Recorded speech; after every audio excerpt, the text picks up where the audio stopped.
CNN visits a whites-only town, Arkansas. You want a white nation? Build a white town. And then organize. Become organized with like-minded people. We're part of a living tradition that we can't lose. We were up early this morning to go to a whites-only town in rural Arkansas. Eric, who runs the town, is all over social media. He's going on every YouTube and podcast, very prominent neo-Nazis and white supremacists and anti-Semites. I've heard of that guy. And they're letting CNN come visit them. There he is. Donny O'Sullivan, nice to meet you. And how many acres have you got here? Or 160. Okay. Ish. It's pretty sizable. Yeah. That is a pavilion, or will be a pavilion. Just a place to meet up. What does somebody have to do, or what does somebody have to be to come live here? You have to be someone who identifies with your European heritage and ancestry. So European. To refer to an earlier point from today's stream, it's impossible to overstate how insufferable Nick Fuentes would find this environment, right? Like, we all know that if Fuentes was here, he would call this, like, lame and gay and would march off to go find... Like there's no fucking way. There's no fucking way. White. Those are synonyms to me. Right now there's about 40 or so people living here, give or take, but you tell me there's hundreds of people want to move here. Hundreds of people have applied. Yeah, there are quite a few people waiting to be interviewed. Wow. Are they all racist? Well, it depends on what you mean by racist. Are they racist in the sense that they hate other groups of people and want to deprive other groups of people of resources or opportunities? No. People like Eric are afraid that white Americans are being replaced, and a projection from the US Census has them worried. I think... What is the point of building a whites-only town, and then when somebody asks you if you're racist, you say no, and then hem and haw over the definition? That's crazy to me. Like, I understand that these people are ideologically cowardly, but at what point do you get to just put your... you could just be... Come on, like, who are you fooling here? What the fuck? It's so cucked. America is due to become a minority white country for the first time in the 2040s. Are you concerned about that? Of course I'm concerned about that. And look at what's happened in South Africa, right? White people used to run that country. When the tides turned and political control was given to non-white people there. Again, like, it's what... Why are you measuring your language to sound more moderate than you are? Just say whites and blacks. You can say, like, you can just say the N. What I don't understand what the point is of, like, you've gone this far to live the dream, and you're still moderating your language to appeal to normies. No normie is buying in on this, man. You're already pre-selecting for the most extreme people. Why would you? People have to live behind bars and be very cautious. There's private security everywhere. But these fears aren't confined to rural Arkansas. The greatest invasion in history is taking place right here in our country. This guy's racist? They're everywhere. In political terms, this policy is called the Great Replacement. This is so outdated, this CNN video. Again, this is from 22 hours ago. Tucker Carlson hasn't been on Fox News in years. And the name of one white minority country keeps coming up. Terrible things are happening in South Africa. The leadership is doing some terrible things, horrible things. So, indeed, Eric took inspiration from a whites-only town in South Africa for what he's building here in Arkansas.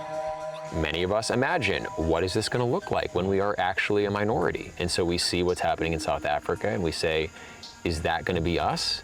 Trump has even claimed... Look at that aerial shot. It's not a town. It's 160 acres and a trailer. Yeah, even calling it a town is, I feel like, journalistic malpractice, really. A so-called white genocide is happening in South Africa. But it's a genocide that's taking place that you people don't want to write about. Welcome to the United States of America. He's used this as a reason to open up the US refugee program to white South Africans. Something that in the US has become the butt of late-night jokes. President Trump has signed an executive order giving refugee status to white people from South Africa. Huh. You know, I could have sworn that white people had it good in South Africa. Must be the Mandela effect. Specifically, Trump is giving refugee status to Afrikaners. These are the descendants of the people who created the most diabolical system of white supremacy in human history, apartheid. I don't think non-Americans should get to talk about American-coded white supremacy, okay? Your accents are too silly. You're denigrating the conversation from all sides. Come on. I travelled to Alabama to meet one of the new Afrikaner refugees. Errol, how are you? Nice to meet you. Errol Langton, who had just moved to the US with his family. Could we get 2 of the breakfast sandwiches, please? You seem happy. Now this is white civilization right here. I'm very happy. Happier than I've been in a long time. Yeah. Less stressed as well. You know, anybody who knows me, the first thing that they do is, if they haven't seen me in a few months since leaving South Africa, is the first thing I've seen Discord people disclosing to me that they are not racist, but believe genuinely that a race war is going to target them, and as such, why they don't other minorities in the server that are too political. You mean don't want other minorities? These people are mentally ill. This is the way that racists try to win over quote-unquote non-racist people, is by saying, like, the race war is happening one way or another. Look, you're either winning or losing. Like, they try to frame the entire world in so many different ways as a zero-sum game where different groups vie for power. Of course, the reality of the past 400 years is the exact opposite. The most powerful country on earth is a multicultural haven. America is an exceptionally diverse country, and its most powerful city in the most powerful country, New York, is an exceptionally immigrant-friendly place and always has been. Like all empirical data points to the opposite. The most degenerate, crime-ridden states are these like backwater rural red state shitholes. New York City in comparison is quite non-violent, and it's filled with like I'm going to just assume that New York City has every nationality language on earth. Probably not like micro languages or dead languages, but it's a very diverse place. Let's just say that, okay? I don't want to overstate my case. So if it like the idea that there's a race war coming, it's inevitable, and you just want to be on the right side is a schizophrenic belief that could only be held by a person who is either genuinely mentally ill or is being bombarded with propaganda by being in a social environment where everyone is treating that as though it's the truth. And there's no other way that can happen. Nobody could rationally arrive at that belief. You're looking good. You're looking healthy. You're looking like you're getting on top of things. Where you lived in South Africa, you and your family felt unsafe? We are very nomadic. So we've lived in multiple locations as a family. And in multiple locations, I've had the same kind of sense of, I'm just waiting for something bad to happen. Yeah. And I've had bad things happen. In 2003, Errol says he was stabbed 15 times in his home. He says the intruder was black, but he doesn't know if the attack was racially motivated. Is there a white genocide in South Africa? I feel that's a little bit of a loaded question because this guy seems did they just find a random white South African? This guy doesn't seem like a warrior for the ethno state or whatever. They just found like a random guy. Genocide, the definition of genocide is such that you can interpret it any way you want. How is it loaded? Look, okay, this is why everyone should be forced to learn socioeconomics, or at the very least watch my streams, okay? South Africa did get a lot more, how would you put it, interpersonally violent after the end of apartheid. The only reason we talk about it, though, is because that interpersonal violence now includes the white population. Like, South Africa under apartheid was exceptionally violent to black people, but nobody gives a fuck about that, you know? The violence was structural, but there was also a lot of like random violence, random interpersonal violence, you know? Now that South Africa is no longer officially an apartheid state, note white people still control the majority of land, political power, and money over there, like vastly disproportionate, more disproportionate than in America by a large amount. The violence is more widespread, which is caused directly by the social instability caused by inequality, you know? There are countries that are just poor across the board, or areas of the country that are poor across the board, and there's less violence than there is in South Africa. The reason why South Africa is like the capital nation of like car theft or whatever, or home break-ins, is because there's so much money concentrated in the hands of so few people. You see this in Latin America, you see it in parts of America, you know? It's the inequality. If everyone's more or less on the same playing field when it comes to wealth and access to educational and economic opportunities, then there's just not as much crime, because there's not as much of an incentive to engage in that kind of petty crime, theft or whatever, to shore up your own life. This is only going to get worse as income inequality skyrockets, by the way. You're seeing it here in America, too. Violent crime is at near record low levels. But property crime, it depends on the area, but property crime's still relatively high, you know? Car break-ins, that kind of stuff, right?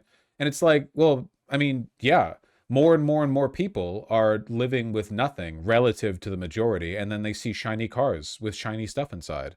Park nearby, you know? What are you gonna do? Address inequality? Probably not. Do I believe there's a white genocide? Yes, I do. Oh, well, there you go. They want it to be a black country. And if that's not the definition of genocide, I don't know what is. Again, it's not always just about murdering. The term is eradication, by whatever means. So how has the idea of white persecution in South Africa taken such a strong hold in the US? I think one could say that a lot of the problem... It is a black country. You don't have to buy into their definitions, man, okay? You just want South Africa to be an equal country. Right now, it's a super duper duper duper duper unequal country. I don't give a f if there are white people living in South Africa. Everyone should just be on the same playing field. I don't give a shit. If anything, there's an innate inequality there because the white people will always be more susceptible to sunburn.